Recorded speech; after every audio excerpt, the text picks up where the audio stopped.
What's up, Tricology family, and welcome back to another episode of the Tricology News Talk. As you guys already know from last Friday, Walt Disney World turned 50, y'all.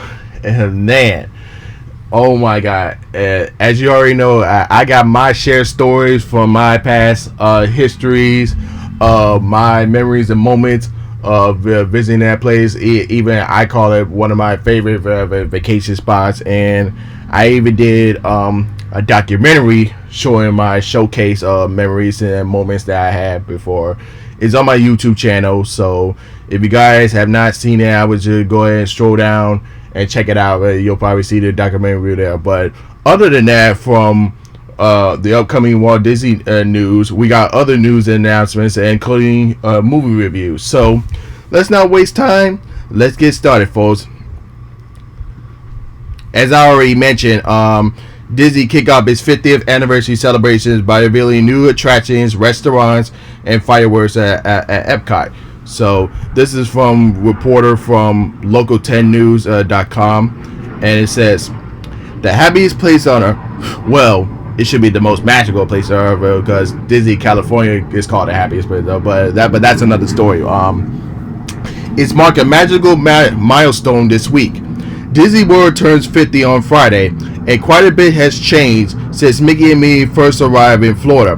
Local 10 News' Jenny Fernandez at Disney for all the fun as festivities, and her visit began Wednesday at Epcot. The Fearless Park received a makeover ahead of the big anniversary with new attractions and restaurants that is out of this world. As you guys we already touched down some of the news and announcements here on Tricology News Talk, and including the Space 22, which is going to be right next to the Mission Space ride. So that's one of the that we mentioned. And then, of course, Remy's Ratatouille Adventure ride. That's going to be in the French Pavilion. We cover that as well. So I mentioned in the World Showcase, the French Pavilion received the biggest makeover, and is now centered all around everyone's favorite little chef, Remy, who debuts his own ride. Now, it debuted here in Florida. It originally got a ride itself at Disneyland Paris. So now they're bringing it here to Walt Disney World. As I mentioned, we talked about it before. Ratatouille's adventure adds another attraction for the whole family to enjoy, and it's in 4D. It's part of the amazing work done by Disney Imagineers, who put over together new concept and technology, and consists of finding new ways to entertain the guests. So, as you guys already know, Epcot was in a lot of construction work, so half of the park was closed on certain sections, just like Hollywood Studios was half closed when they was trying to build Toy Story Land and so Star Wars Galaxy's Edge. So Epcot has been in a lot of makeovers, but we'll get to more as we covered before. So but let's get into some other changes that have been made at Epcot. So this is from blog Mickey. According to Disney, the 4 Epcot entitled Neighborhoods have officially debuted on October 1st. While many of the offerings in the neighborhoods remain under construction, the new Hammond Culture will mark a significant step in the ongoing transformation of the park. So here are the further announcements. So you have World Discovery, World Celebration, World Nature, and World Showcase. So in the beginning of last Friday, Epcot will be unified with 4 neighborhoods that each speaks in important aspects of the world and its people. As we mentioned, World Showcase, World Celebration, World Nature, and World Discovery.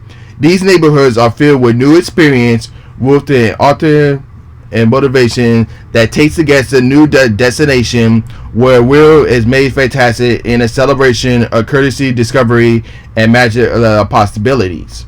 So these are some of the new changes that's happening at Epcot. But I want to get into some bigger news that most of y'all have been waiting to hear from, and that's the Guardians of the Galaxy cosplay rewrite.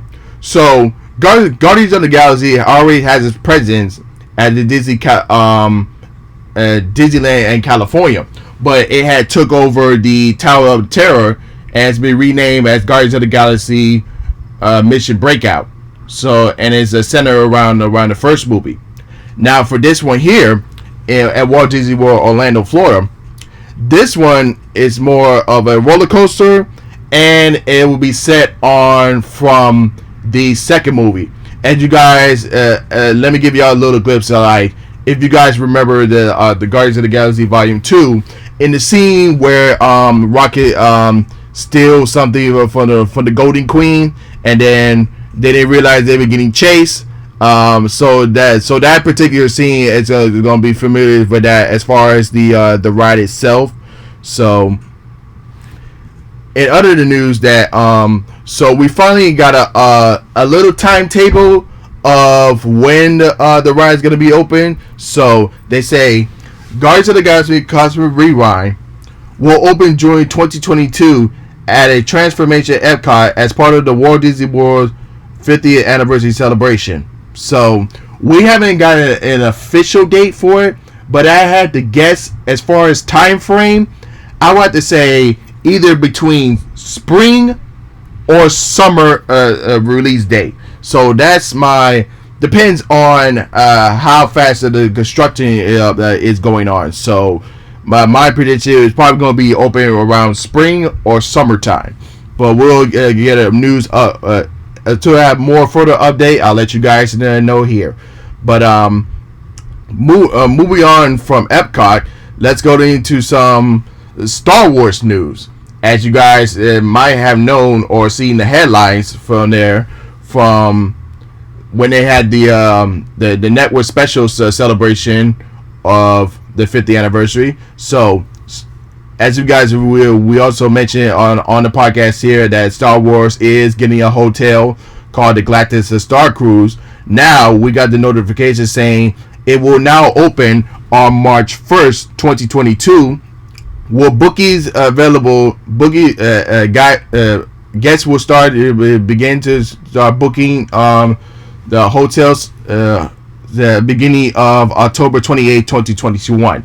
So I'm not even going to say the prices on that, because if I do here, you guys going to have a heart attack. So yeah, I might as well check it out yourselves. But like we mentioned before, booking will begin on October 28th. So if you guys want to get a chance to spend a night at the Star Wars Galactic Star Cruise Hotel, this will be a good time to go. And trust me, you guys are going to have a good time at a hotel. There will be a lot of activities for everyone to do. And if you guys have not seen all the stuff that they be revealing on YouTube or any other videos they might share on social media, I would just check it out as well as the concept photos of what's going to be happening, the cabins, what the room looks like.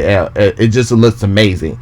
And then of course it's going to be right next to the Hollywood Studios park. So I guess according to that, you might get a deal if you're staying at the hotel. You'll also get a ticket towards Hollywood Studio, because Star Wars Galaxy is at Hollywood Studios, so that would make sense. So you can get a deal for that. But well, as far as other news, if I hear anything else, I'll let you guys know here on the podcast show.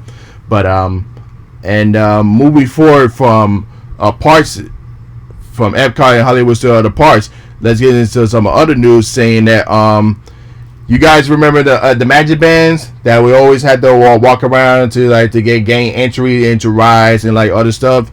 Well, breaking news saying that the next gen Magic Band Plus will debut in 2022 at Walt Disney World. This article is from Disney Dorks saying that Disney announced as of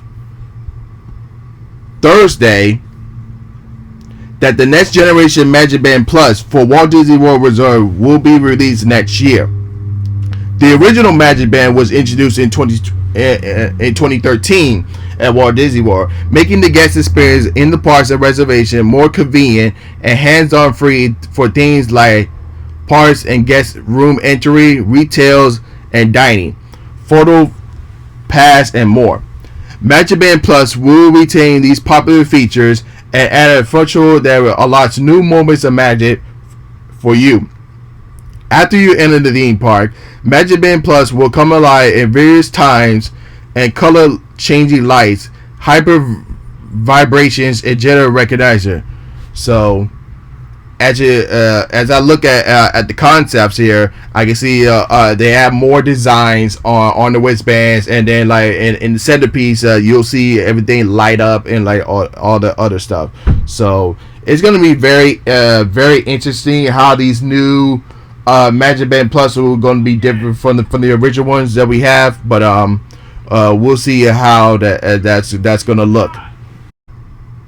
So the wearable allows you to engage with your favorite Disney moments in new ways, including play like a bounty hunter in galaxy far, far away, and find various bounties throughout the Black Spiral outposts in Star Wars Galaxy Edge at Disney Hollywood Studios. Interact with Disney's Fab 50 characters collection, the golden sculpture spread throughout the Walt Disney World theme parks. Experience nighttime spectaculars in new ways as you see your band light up and compel the magic in the skies, including the new Harmonious at Epcot and Disney Enchanted at Magic Kingdom Park. Magic Bands will be available for purchase beginning next year, including a discount pre-arrival price for Disney World Resort Hotel guests, as well as the new and renewing Walt Disney World annual pass holders. Current Magic Bands will continue to be available too, along with the companion Disney Magic mobile service that extends Magic Band features such as the park entry to smart devices. Magic Band Plus will have it immerse you into Disney stories and collect with characters that you love and never before. We will have more to share and exciting new technology in the future. So keep us here at Disney Plus Buzz for more update. So this is going to be very interesting to see how these new Magic Bands is going to look. But like I said, if we hear more news or updates on that, I will keep you informed here right on the podcast show. But moving forward from the Disney parts, from the Scarlett Johansson and versus Disney lawsuit, but as far as the update on that, they have finally squashed the beef. But here's what Deadlines has reported as the squash has been beef. Just days after the first court hearing in Scarlett Johansson's Black Widow Profits Megabyte lawsuit on Disney was pushed back to March 2022. The Oscar nominee and the House of Mouse have made peace, and it was a pricey for the later, as it was almost always the case in cases like this. Neither side gave any indication of how much money was involved in the settlement. However, when it's all said and done, the deal will remain to more than 40 million, sources tell me, and Deadline says. Well, for me, I'm just glad they finally squashed the lawsuit beef, and hopefully we can see Scarlett Johansson back for more Black Widow if that's the case. If this Black Widow movie in particular was the last one, but we'll just have to see if they're gonna bring her back soon. But only time will tell. But I'm just glad that the squash was beef. So, and we can move on forward from that. And moving on from that, from the lawsuit to the Super Bowl for next year news. So, as you guys already know, next year's Super Bowl will be at the SoFi Stadium in Inglewood, California. And you guys can already guess who's been announced for this year's halftime show.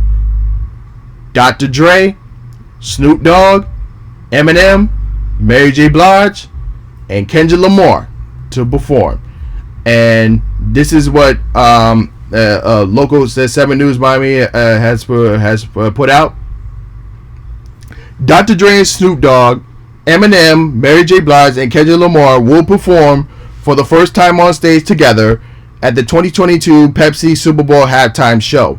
The NFL, Pepsi, and Rock Nation announced on Thursday that the 5 music icons will perform on February 13th at the SoFi Stadium in Inglewood, California. Dre, Snoop Dogg, and Lamar are Southern California natives. The opportunity to perform at the Super Bowl halftime show and to do it in my own backyard will be one of the biggest thrills of my career, said Dr. Dre in the statement. The 7-time Grammy Award winner added that the halftime performers will be an unforgettable cultural moment. The Super Bowl returns to LA area since 1993. It's its third year of collaboration between NFL, Pepsi, and Rock Nation. The Rock Nation and the Emmy-nominated producer Jamie Curtis will serve as co-producers of the halftime show. The game and the halftime show will air live on NBC. The 5 music artists have combined 44 Grammys. Eminem has won most with 15. Rock Nation founder Jay-Z said in a statement that their show will be history in the making. Dre, Snoop Dogg, Eminem, Blige, and Lamar joins the list of celebration musicians who have played during the Super Bowl halftime show, including Beyonce, Madonna, Coldplay, Katy Perry, U2, Lady Gaga, Michael Jackson, Jennifer Lopez, Shakira, and last year's performer The Weeknd. So I just can't wait to see the halftime show. That's going to be very of course, songs that I grew up listening to with Dre, Snoop, and also Eminem, and also we're rocking music for Kendrick Lamar, and also hits from Mary J. Blige, but we'll just have to see which teams is going to be in the Super Bowl. But we're still in the first half of this NFL season.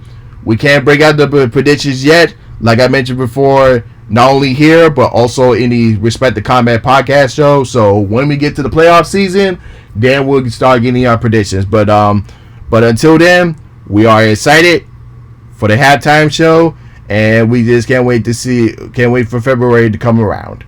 And speaking of halftime shows at NFLs, let's move on to some wrestling news. As we probably mentioned both here and the Respect to Combat podcast that networks is going to be probably changing for AEW, but we do have some breaking news on that. It's saying that AEW Dynamite is moving to TBS starting January 5th, 2022, but AEW Rampage will remain on TNT. So it's not bad because TNT and TBS are in the same brand with Warner Media. So it's gonna be very interesting. It's gonna be very interesting because we never had a wrestling show on TBS, so that's gonna be very interesting to see how the networks and the ratings go on TBS and how that's gonna be. But this is gonna be very interesting and very exciting news, but we'll have to wait and see how that's going to transpire beginning on January 5th, how that's going to go. And so AEW Dynamite will still remain on Wednesdays and at 8 p.m. and then AEW Rampage will still remain on Fridays at 10 p.m. So moving on. So from a lot of sports and theme park news, let's get into some movie news. So as you guys already know, Netflix had its TUDM conference panel, and there was a lot of surprises. The ones that surprised me more was the announcement of Extraction 2. It's going to be coming soon with Chris Hemsworth. Stranger Things Season 4. The Crown Season 5 is going to be happening soon on November 2022. The sneak peek of Red Notice with The Rock, Gal Gadot, and Ryan Reynolds. A new trailer for Zack Snyder's Army of Thieves. And a new trailer for Season 2 of The Witcher is going to be coming out in December. Cobra Kai season 4, a sneak peek of the live action Cowboy Bebop.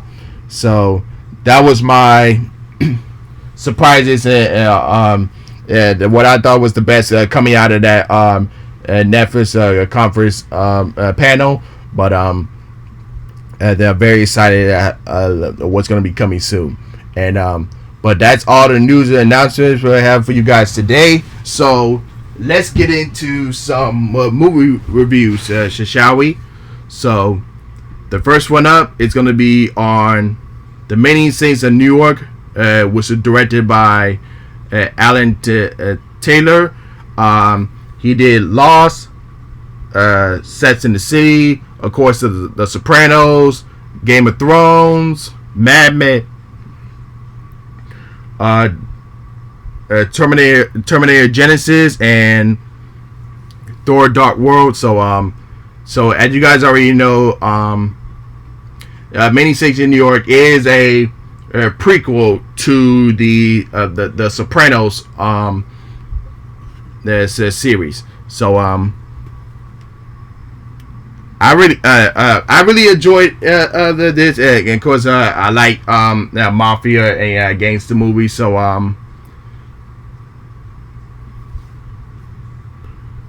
this movie did really good, and I really enjoyed the young actor that played young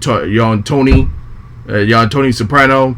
I think he did really good in this movie. So my other thoughts is that this is very good. It has that Goodfellas-ish crime drama feel into it. So at times it was funny at times, it was dark at certain times, but it was a very entertaining late 60s period time. But it was really good. So before, if you guys could see this movie first before watching the Sopranos series to kind of understand Tony Soprano's story. Yeah, so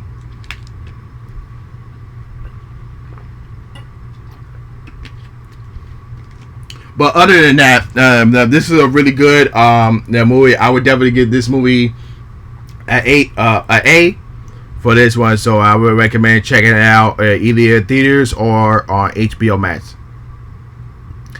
And then lastly, for not least, let's go over Venom 2, Let There Be Carnage. And of course, this one was directed by Andy Serkis.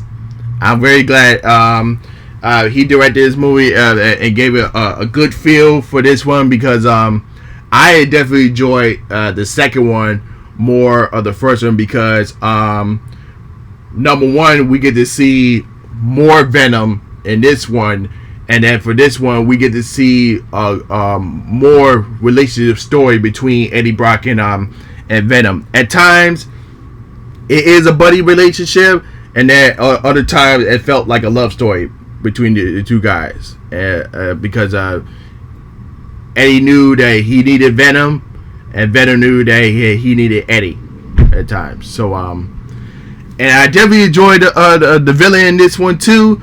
Cletus Cassidy, also known as Carnage, played by Woody Harrelson, and then the supplemental supporting villain in this one, Naomi Harris, who played Shriek in this movie. And this was a very penable Venom movie. So and then of course you gotta stay for the post credit scene, because that one is lit. I'm not gonna say anything. All I'm gonna say, it was lit. That's all I'm gonna say. So I would definitely give this movie a B, because there was a time, there was some things. It wasn't that perfect. It was entertaining, but it was not all that perfect. Okay, so I definitely give this movie a B. But that's all that I have for you guys today. So let me know in the comment section below, what are your thoughts on all the news an announcement that was said today. And then don't forget to like, share, subscribe, and hit the notification bell when new videos are uploaded on YouTube. And don't forget to post your comments below on the video. And then, of course, if you're listening on Spotify, Anchor, or Google Podcasts, go in the description below, click the YouTube link, and post your comments there as well. So, without further than that, this is Trico, and I'm signing off. Peace.